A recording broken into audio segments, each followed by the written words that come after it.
So, hey, I am here with a friend and advocate, Chong Kim. She's done amazing things in the film world, and I'll let you tell her about her upcoming project. We have worked off and on together over the years, helping people, victims, um, communities, whatever we come across. We're a good resource for each other. So I wanted to bring her to my newsletter, Dottie Lasser's Traffic Report, because she has some things I think you'd want to know about. So, welcome. Thanks for coming today. Thank you so much for having me. We've actually known each other for over 10 years. Oh my gosh, doesn't that go quicker than it used to?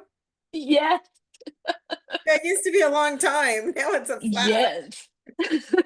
Well, as you see, I'm getting a little gray. I got to go cover that up here pretty soon.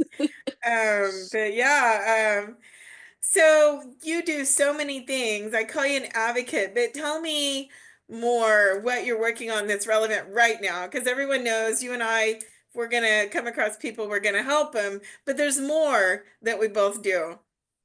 Absolutely. So what I wanted to do, and I've been working on this for the past 10 years, ever since my first movie, Eden, came out. My first thought when I saw the movie, because it wasn't a documentary, I didn't know anything about films. I didn't realize, and to me, I felt like it was watered down Well, until tell them my it real therapist. quick, because not everyone knows. Tell them Eden, the actual, how it came out and where it is. So the movie is called Eden, starring with Beau Bridges and Jamie Chung. Jamie Chung is well known in Hangover 2. She recently has done some other films. So the movie came out in 2013. And because I wasn't familiar with the film world, I'm used to watching documentary where they are on point and things like that. I didn't realize that on an indie and feature film, the producer have what they call creative licensing. They can embellish or they can downplay, but most feature films are usually embellished, whereas mine was actually downplayed because there was just so much violence, so much trauma, things like that. And this was back in 2012. And And that was so a I remember, theatrical release, right? It was in movie theaters. yes, it was in movie theaters and select theaters. And then shortly after, um, I had my own critique. And at the time, I saw my therapist and she asked me, "What do you think about the film?" And I was like, it was watered down. I was bored. I was like, and one of the things she taught me, because me being a survivor myself, I'm used to chaos. I'm used to trauma. I can watch serial killers all day and not flinch. Everyone else is like grabbing onto their pillow and everything going, oh my gosh. And so she knew that about me. So she said, while you're in California, I want you to go and rewatch your film, but don't tell anyone who you are. I want you to watch the audience. Because I felt like it was so downplayed, there was not a dry eye in the theater. And every person that walked out, they were in tears.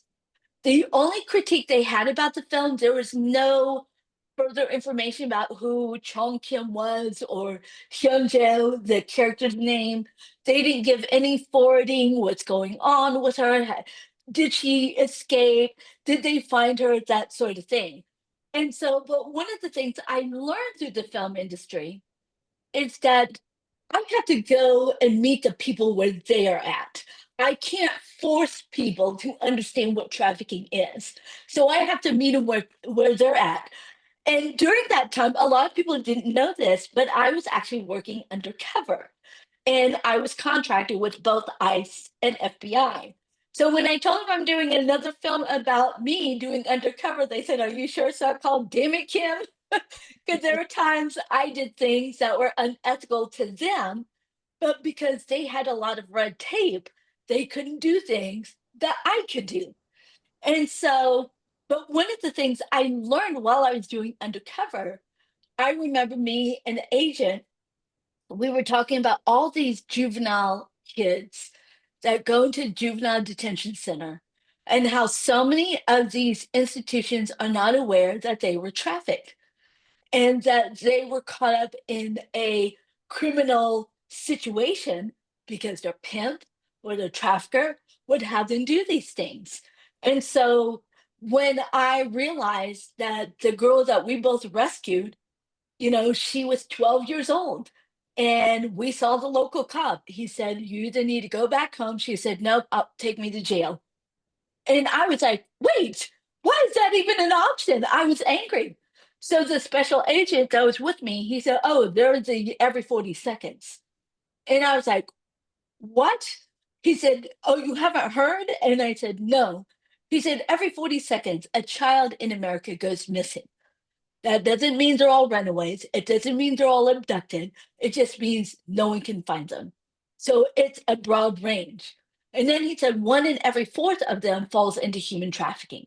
So sex trafficking, organ trafficking, labor trafficking, and some of them are also shipped out of the US into foreign countries. And so I asked him, I said, "Where are you getting these numbers?" And that's when he said the missing and exploited, website. So I went on their website and I found out that they had record all the way to 2015. Anything prior to that, they didn't have any record. So I started taking the numbers, and it is equal. And when I say equal, I'm talking about male victims and female victims are neck and neck. Whenever I hear people that say there's more girls that are being trafficked than boys, no, it's just hidden. And it's a matter of how the victim tells their story or how the victim even identifies themselves as a victim. Because most boys, especially, they don't know they're victims. A lot of times they feel like they put this on themselves. And then here's the other thing: we don't have a lot of programs for boys that are being victimized. There are way more programs for girls and women than there are for male victims. And You so know, when they're to to to pattern with what you or to agree with what you're saying. I meet a lot of men because of what I do. I train law enforcement and I am out in the community combating this. And surprisingly, a lot of men talk to me in confidence. And so many of them have told me this happened when I was a kid or that happened. And they all mean sexual assault, but they've never told Mhm. anybody else. And so Yep, I'm glad you're bringing that up because I've said in my experience, I think it may be even more men, it could even be more men.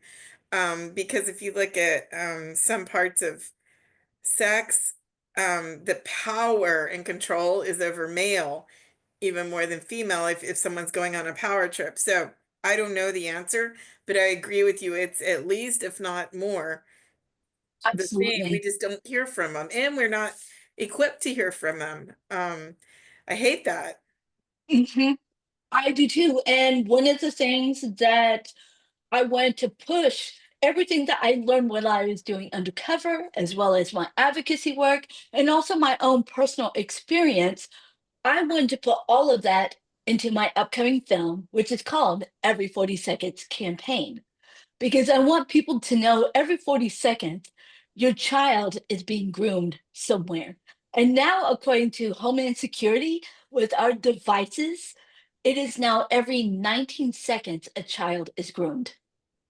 And AI And is getting launched now. Don't you think that's going to even get those oh, groomers? absolutely.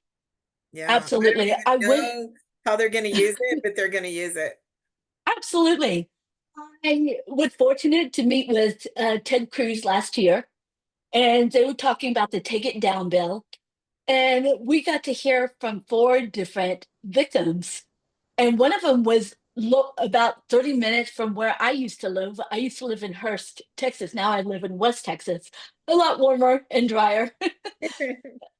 But one of the things that these Snapchat, these social media gurus, they're not taking down any obscene content of children.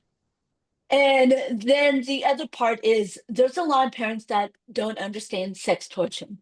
And sex torsion is very is primarily they are male victims because it can be the predator can be both male and female. They end up grooming this teenage boy. I'll give you an example because I get parents that ask me, what does grooming look like? What does sex torsion look like?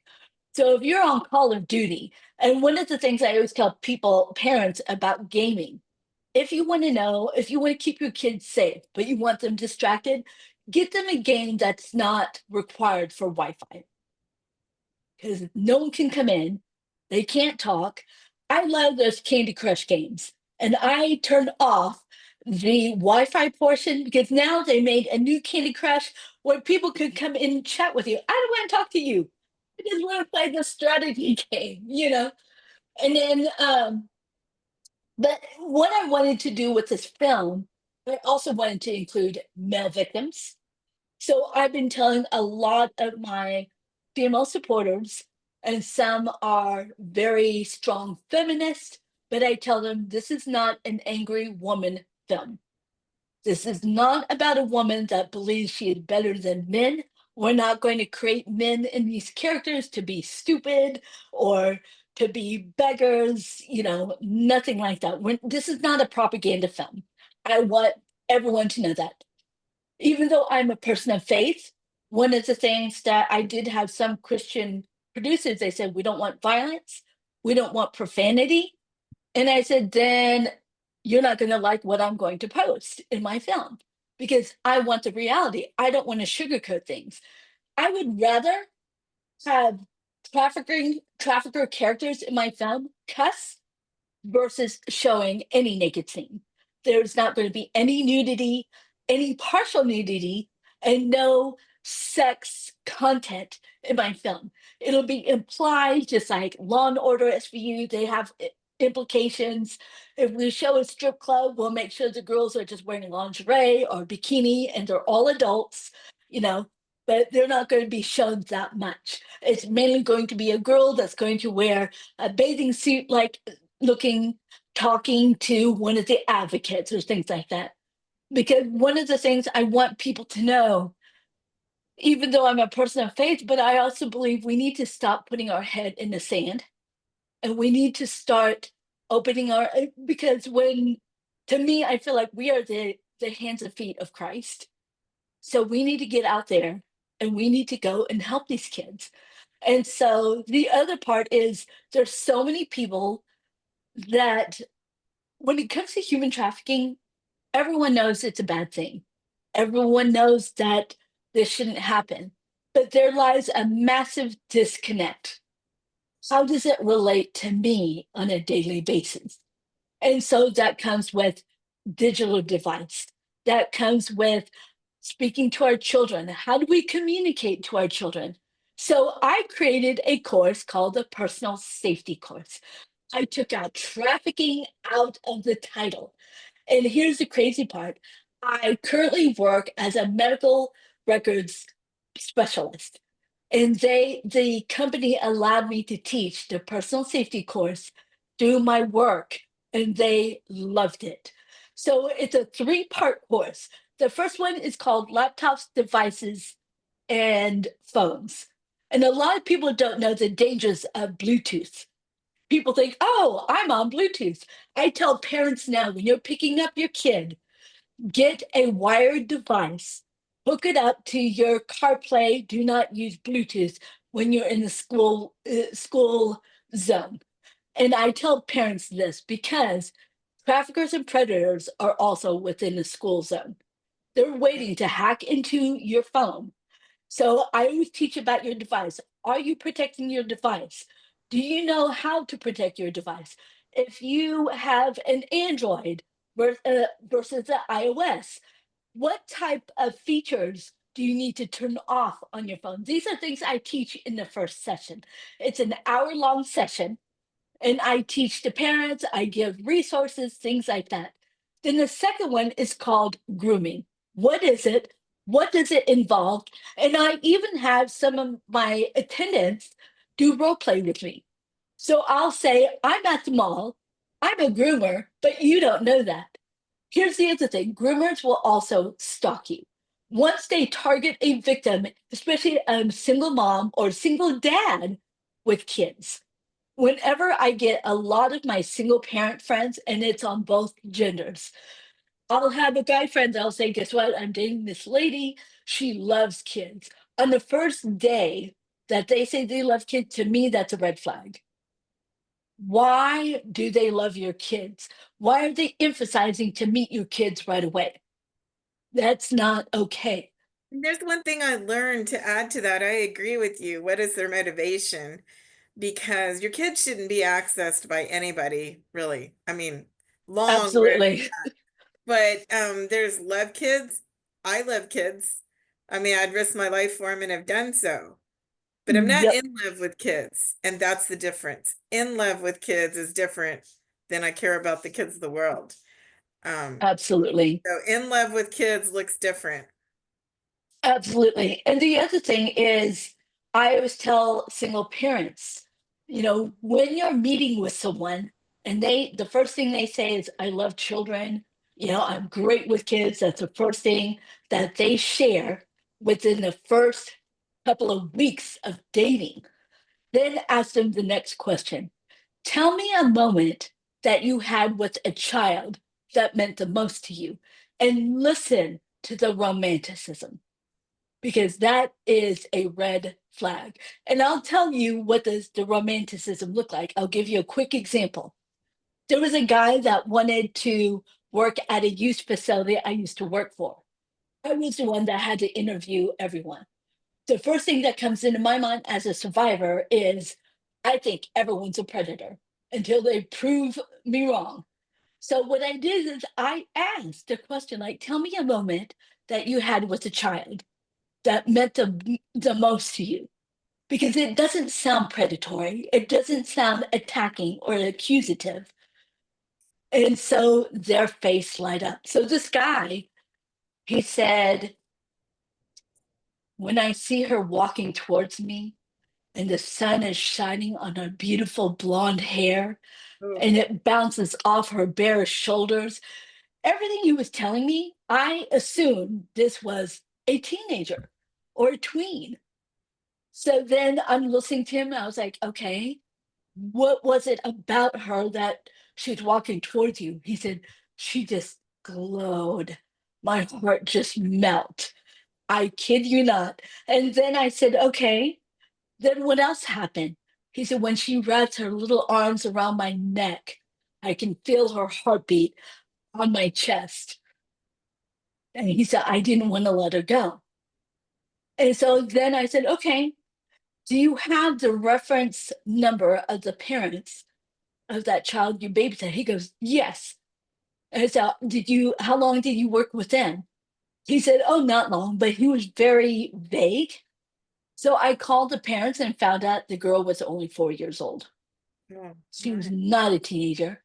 And the parents told me they let him go because the dad came home early and saw her in the bathtub with him. They were in the bathtub together Oh my stars. and they fired him. I asked the parents, why didn't you press charges? Yeah. And the dad said, I don't know.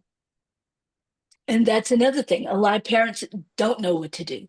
And that goes, with a personal safety course. So then I encourage parents to ask those questions. Even if you're dating someone, hiring someone to watch your kids, ask them to tell you about a moment that they enjoyed with a child. Here's a green flag for those that explain. We did puzzles together. She got to learn her ABCs. I taught her how to dial 911. Those are all green flags because they're talking about an activity. They're not talking about the romanticism of their relationship. And then that goes into my personal safety course and number two, which is about grooming, love bombing. Because let me tell you this, as much as we do not want to believe this, predators are the greatest con artists and they're the greatest charmers if you're not paying attention. To adults Because and children, by the way. They groom absolutely. adults as well. Let's keep that yeah, I know you know that, but yeah. And I'm so sorry. I'm getting written by a family member right now who has a missing child. And Oh, I'm just pitting him. I'll get right with him. They're sending me information. Hold on just a second. It's Not a every problem. day. It's every stinking day. And I'm just so sad that after 22 years of me doing this and as many or more for you, we're still doing the same thing.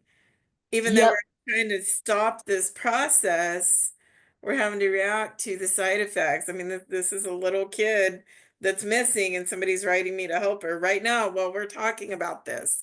Um, so I have a book, 55 things parents and grandparents should know, and I'll speak and they'll say it's sad, but they don't really think it's going to apply to them.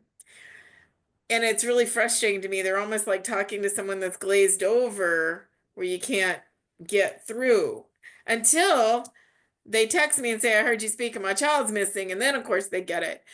So you have some great questions. Could you go over those that you use to guide parents on how to talk to their kids? Because they all say my kid would tell me. Well, they won't. The bad guy Mhm. knows how to stop that. It's going to stop that. Don't rely on that. You may be a great parent and your kid is awesome.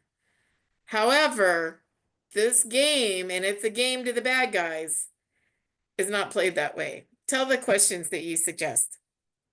So I actually have 9 various questions, but the first 3 is the most important. Ask your child at any age, instead of saying, "How's your day?" Especially with teenagers, they'll be like, okay, stop asking them, "How's your day?" You want to be specific. So you want to ask them, "Who made you smile? Who made you laugh? Who made you sad?" And then follow up with why and how. Why did they make you sad? Why did it make you sad? How did it make you sad? So, one of the things I want to share with parents that have kids that already talk to them.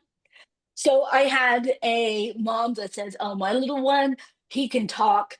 And I said, "That's great. Now, when you ask him, 'Who made you laugh?' And he answers, 'A teacher made me laugh.' How did is the teacher a he or she? Oh, it's a she. Okay, how did she make you laugh? She tickled me.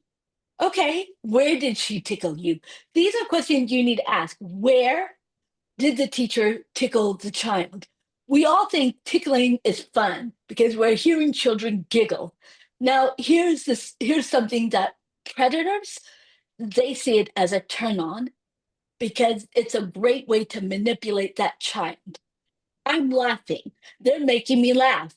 But then they're creeping their fingers up and up in the private areas from your chest all the way down to the groin. So a 5-year-old will not know that's not okay. That's why it's so important to ask these kids questions. Who made you smile? Why? Who made you laugh? Why? Who made you sad? Why? Because one of the reasons why I wrote these things, I was raped from 3 to 6 years old. This was back in the late 70s. And back then, nobody talked about child abuse. I didn't know anything. And the guy was a family friend. This was not some boogeyman that would hide behind the bushes. These were people we knew. The thing is, because no one told me what this man did to me was wrong, guess what? I carried it in my school. I used to bring porn in kindergarten, but teachers would spank me. So it confused me. Like, wait a minute, why did this grown man get to do this to me, but I can't bring pictures of all these naked people that this man has been showing me? So then when I was at school, some of the kids, they start tickling me and I start tickling them. And there was a girl that was older than me. She was 9, I was 6. And guess what? She wanted to do oral on me. As I look back, I believe that she was also a victim because children don't act on these until they are taught. And so that's why I came up with these questions. Because when you ask your child questions, who made you smile? Who made you laugh? Who made you sad? It can be an array of different people that they interact with on a daily basis. And that's why it's so important that parents need to know what is going on with your kids. what is going on? Who is teaching your child from students to students? Or what is your child teaching another child? Because I did not know what I was doing was considered abuse. And so by the time I was 8 or 9, I remember I continued to bring porn to school. And I remember I showed a boy porn pictures. I had this magazine and he cried. I felt sad because I didn't want him to cry. I thought, Guess what? An adult is showing me something very private." Because as a kid, to me, when I was a kid, I remember my dad smoked cigarettes. I wanted to be just like an adult. I wanted to be a grown up. I wanted to feel special. And so if I snuck in cigarettes at school, even at third grade, I felt like I was a grown up because kids look at things what adults do as a goal. They don't see it as a red flag. They don't see this as a green flag. And that's why it is our responsibility as parents to teach them that. And so when the boy cried, he told the teacher, I got sent to the principal's office. Now here's the crazy thing. Because I was also abused at home, I was being abused by my babysitter and other predators. The principal knew I was vulnerable. So he lied to my parents and told them that I did a great job in school, that I need to stay after school. I was 8 years old and I was like, I did? Because I knew I went to the principal's office for a wrong reason. And he said, I'm protecting you. So as a child, I'm thinking, yay, he's on my side. And then he said, you're going to stay after school. So when the bell rings, I want you to come to my office. So he would wait an hour after the bell rang. And I thought we would do arts and crafts. That's what I thought. So I brought my little lunchbox that had all the old broken crayons and markers. And so he would have a coloring book on the floor. Once he checked everyone was gone, then he would tell me to get up, follow him down the hall. There was a maintenance room. He had the extra key. He would open up the maintenance closet. There was a desk. He pulled the chair out, told me to go under the desk, and he would unbuckle his pants. Mm. And I started crying, and he said, I lied for you, so you owe me. So there's These the are the type of prison. tactics that predators use on children. So when you think your child can talk to you, these are things you need to talk to your kids about. Healthy adults don't keep secrets with their kids. Healthy adults don't threaten or manipulate. Even when your child is small, find a way, or even contact me and Dottie to teach your child how to communicate with your child. How do predators manipulate your child? What does manipulation look like? These are things that are so important. So that is all in the personal safety course number 2, which is online grooming and love bombing and manipulation. Then the third one, this is the most popular one, even when I talk at my work. It's called games, chat, and money. And that includes sex torsion. And this is where I educate parents. Do you know there's a bet on Fortnite, Roblox, and also Minecraft?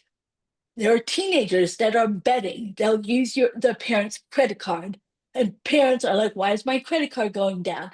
What's going on? Why is it maxed out?" Because, and I've had parents tell me their credit score went down because their kids were applying for credit cards under their parents' names. I also teach in all the personal safety course. I actually have a catalog of behavioral detection on your child. If you're noticing that usually your daughter or son comes down for dinner, and here's another thing I always emphasize to parents. Find a routine that the family does without cell phones, without device. That includes parents. So if you're sitting at a dinner table, and I even tell this to my own family, when it's dinner time, we put our phones on the shelves behind us. And we make sure there are no devices at the dinner table. We're going to take turns talking about things. It's time to learn how to unplug from devices. It can wait. tastes better too. The food tastes better, the company's better, and the kids don't see you as Absolutely. a hypocrite for taking their phone and not being able to give up yours. So win, win, win. Um, we need to move forward because I'm sadly gonna have to go help find another kid. Um, Tell me one more thing you came across. One of the things I came across, I actually went undercover. This is after I've already worked for us and FBI. So I went on Tinder. I used a Face app. It's called Face app, and you can find it on Google Play and App Store, and it filters your photos. And so it made me look like a little girl that had blonde hair and blue eyes. I went on Tinder. Not even 2 minutes that I got done with the profile, I got 5,000 DMs. This was in the Dallas Fort Worth area. There was a particular father that would text message me. So I had to think like a 13-year-old girl because that's what I advertised myself. And so what I did, I wouldn't answer because as adults, we answer every time we get a text. We answer, but teenage kids, they don't answer, because I have a teenage niece, so I basically mimicked her behavior. She was 13 at the time. I'll say, "Hi, Lisa." I won't get a hi back until 5 hours. She'll send me tons of emojis. Hi, how are you? I like Hello Kitty. So I mimicked everything she did with these predators. And here's the crazy part. This guy, he said, I work at AT&T. He was a manager at one of the local stores at AT&T. And he would tell me things that when his daughter's gone with their mom, then he will go through her dirty hamper and smell her used panties. And he said, I can't wait to smell yours. These are conversations that these predators tell me. And here's the one thing that really caught my interest. So then he said, have you ever been to Germany? And so I'm acting like a 13-year-old. And I said, is that in New York? Is that in California? And he says, no, it's in Europe. Have you ever been to Italy? Have you ever been to France? And I said, no. And he said, do you have a passport? I said, what's that? I played dumb with this guy. And he said, don't worry, I'll get you a passport. So I asked him, how are you going to do that? And he said, I have a daughter your age. I'm going to apply for the passport for my daughter. I need two photographs with a white background. So I contacted one of my FBI friends and I said, I use this Face app. I need you to get me a photo with a white background. And he asked me, what are you doing? Your job? What you should be doing? So he sent me two photos of the same AI photo that I used to manipulate these predators, and I sent it straight to the guy. And the FBI agent, he said, please keep me in the loop. So I would send him screenshots of our conversation. And he said, I already got the passport. I said, I don't believe you. Show me. So I had the predator take pictures of the passport with my picture and his daughter's information. Then I contacted the US passport and I said, if a father creates a passport, but the picture is not of his daughter, it's another girl, can you detect that? And they said, no. They don't have any way to stop that because he's a parent, he's the guardian, he has legal rights. These are things you need to know when it comes to your predators that are grooming your kid and taking them overseas. Yeah, and you know what I've learned in my years is getting out of the country is pretty easy. Maybe you have some scrutiny getting on a plane, but as far as leaving, the US isn't that concerned about it. It's coming back that you Mhm. face scrutiny. So I've helped many parents whose kids were taken out of the United States. And I think in this discussion, I don't see a lot of people addressing that. And they talked about the 300,000 children that have been brought in and no one knows where they are. And that's a whole tragedy we can do a whole nother thing on, and it's horrible. I worked in that. It's true and then some, more than you know. Mhm. However, in addition to that, what's the number going out? We don't even know. And let me tell you, our kids and young adults are being taken out of the country, and there is no number or tracking or way to know what that number is other than the parents I've worked with. And they're there. And let me tell you, that Absolutely. search gets even harder. That's a Absolutely. real Because, difficult search when the kid is not in the country. yep, because let's say he successfully, because actually FBI met him at DFW because I was supposed to meet him to go get my plane ticket and my Mhm. passport. He had everything purchased. And so I sent it to the FBI. They caught him and they arrested him. Now, had I had not told them, let's say I really was that 13-year-old girl that was naive, and I'm thinking, hey, I'm getting a modeling gig. Or hey, my mom and dad is going through a financial hardship because I keep hearing them complain about inflation. That's another thing. Parents, be careful what you share with the kids and also be very transparent. Let them know that it's not their responsibility. But a lot of times, kids that care about their parents, they feel like I need to take on a job, even if I'm 8 years old, 10 years Especially old, the oldest child, 13. if you have multiples. I was an oldest child, and I Me speak too. from perspective. You feel responsible more than your age. So Hmm. watch those older children because they will grow up too quickly just by their birth order, if nothing else. Absolutely. Absolutely. But yeah, if he would have taken me, who, even if he did take me to Europe, but from Europe, he could put me on a boat and he could take me to a third world country. And you would be an ATM cash machine for him. Yep.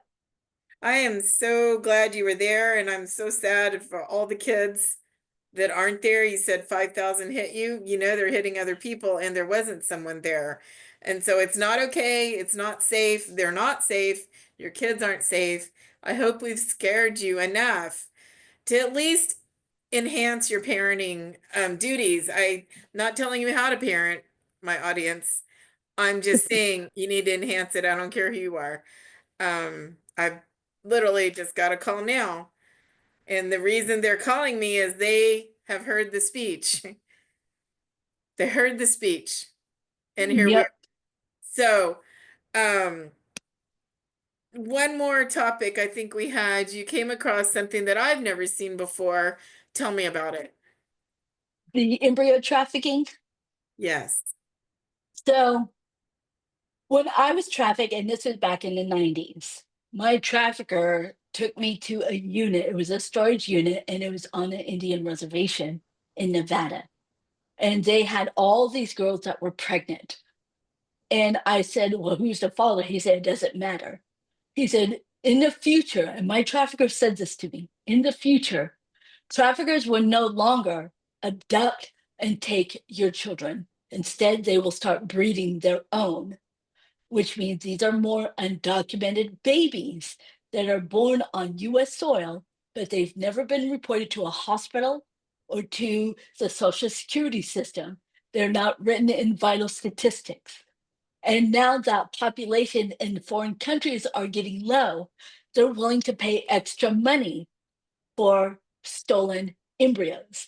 And here's the sad part. And just to give you a quick update, a couple that is desperate of wanting a child, they will use the mother's egg and the father's sperm. And for every insemination, it's over 100 grand. However, here's the part that a lot of parents are not asking the question, which I want you to ask. When the doctor comes back and says, we don't have any good eggs, then you would get an attorney to check on those eggs, make sure those eggs are yours. Because what they'll do is they'll steal eggs from another girl that's a victim, and they'll use the bad ones on the mom, thinking it's her eggs, and then they'll just keep getting the money, and then they'll keep the good ones, and that's how they traffic the good eggs, and then they'll send them overseas. In the United States, it is considered illegal. I did a short film, which Dottie got to be on set with us when we shot the short film, and that was about embryo trafficking. The funny part is, the film festival in the United States all declined and said no.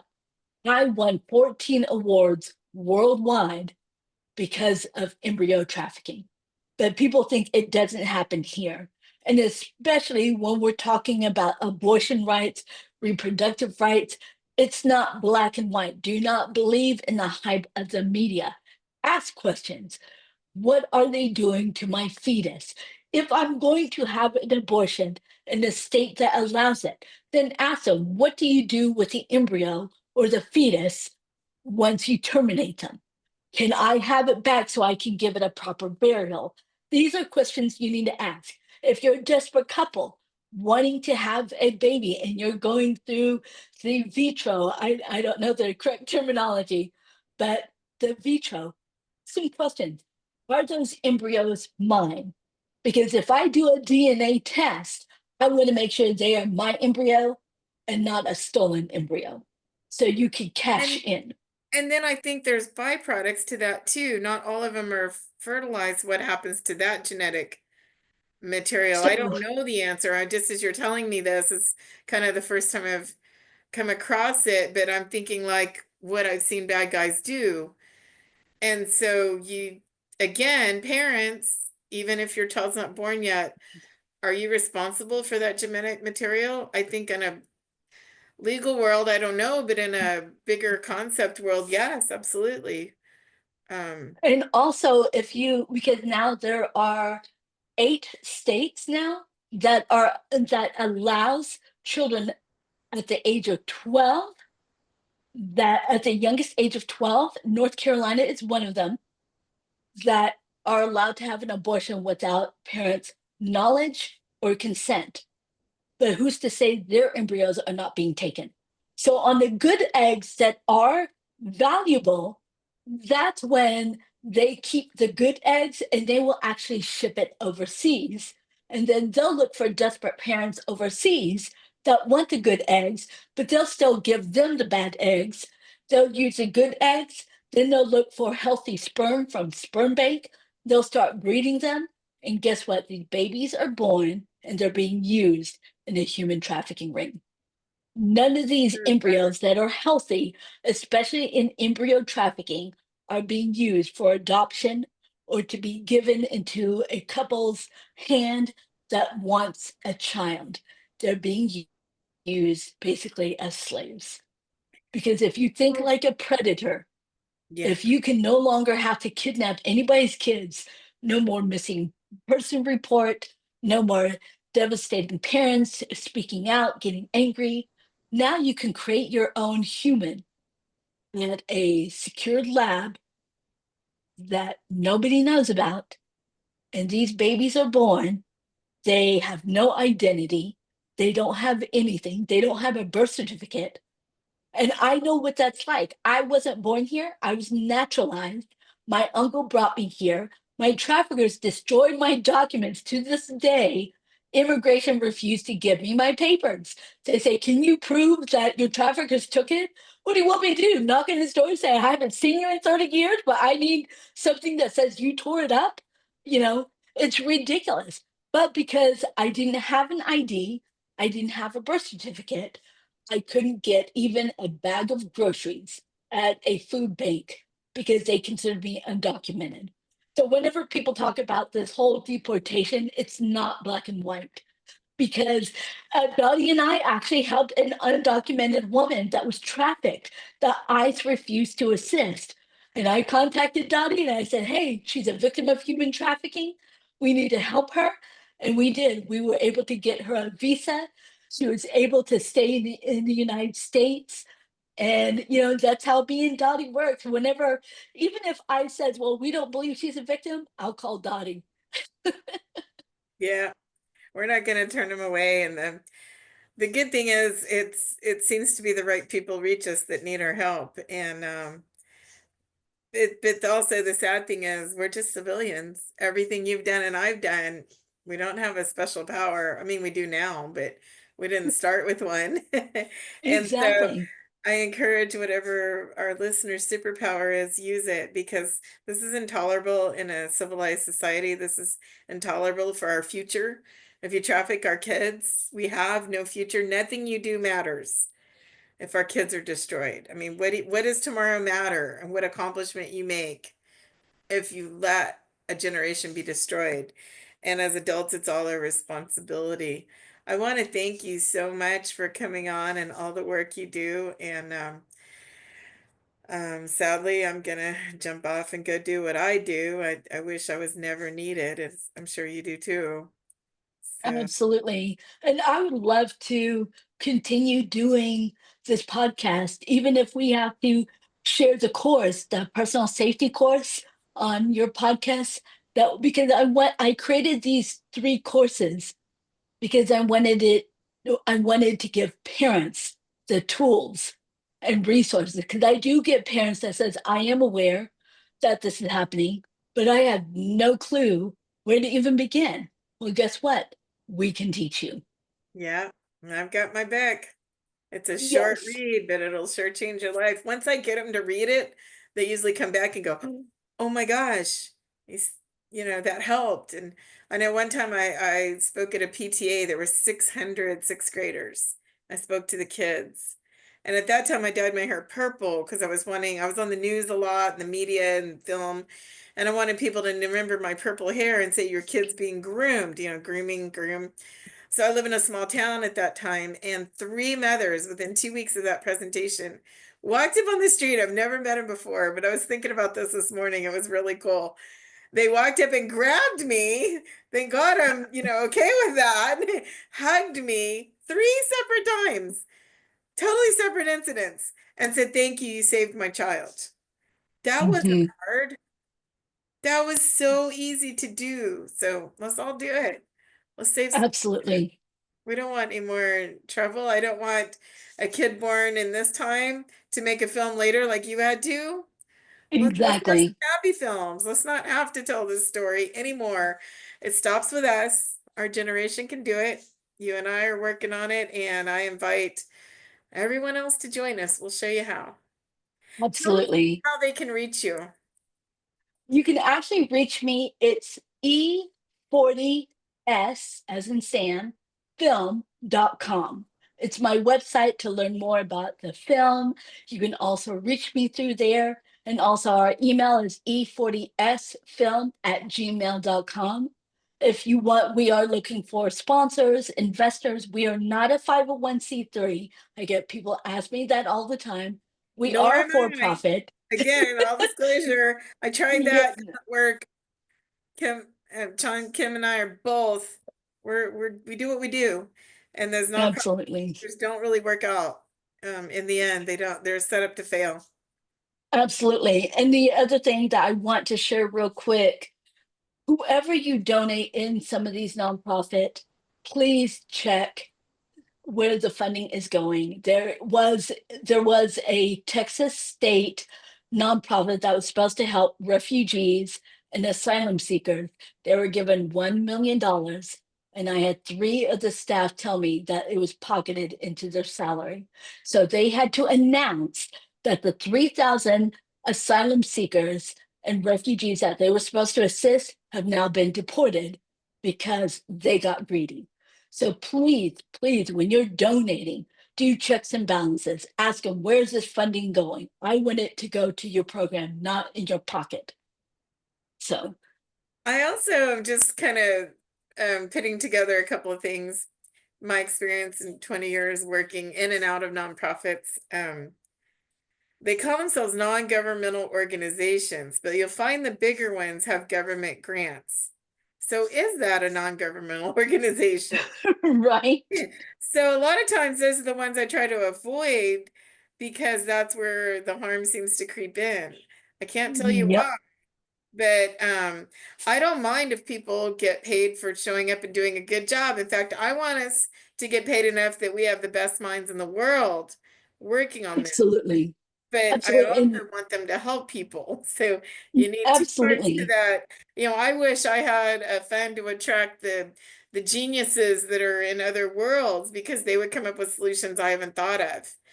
However, they still need to help people, and that's what we're all about. And I'll put my helping people numbers up against anybody. In fact, I don't keep them because a long time ago a victim said I don't want to be counted, and I go, cool, I don't count them.